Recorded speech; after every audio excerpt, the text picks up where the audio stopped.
কলকাতার সাহেব বাড়ি থেকে গোষ্ঠবাবুর ছবি এসেছে। বাড়িতে তাই হুলস্থুল।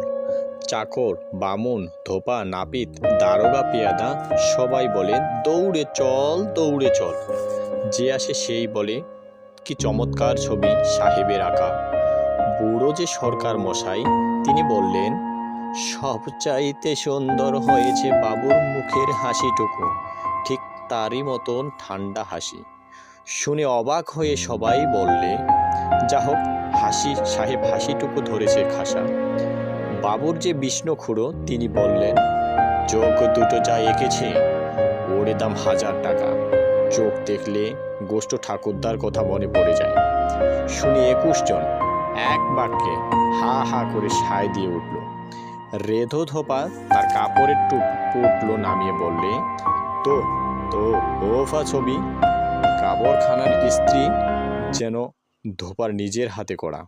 নাপিত তার খুরের থলি দলিয়ে বললে, আমি 19 বছর বাবুর চুল ছাটছি। আমি ওর চুলের কেতা দেখেই বুঝতে পারি একখানা ছবির মতো ছবি। আমি যখনই চুল ছাটি, বাবু আয়না দেখে ওইরম খুশি হন। বাহুর আহ্লাদি চাকর কেনারাম বললে, বলবো কি ভাই, এমন জ্যান্ত ছবি। আমি তো ঘরে ঢুকেই এক পেন নাম ঢুকে চেয়ে দেখি, বাবু তো নয়, ছবি।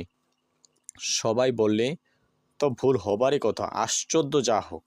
তারপর সবাই মিলে ছবির নাক, মুখ, গোঁফ, দাড়ি সমস্ত জিনিস খুব সূক্ষ্ম আলোচনা করে প্রমাণ করলেন যে সব বিষয়ই বাবুর সঙ্গে আশ্চর্য মিলে যাচ্ছে।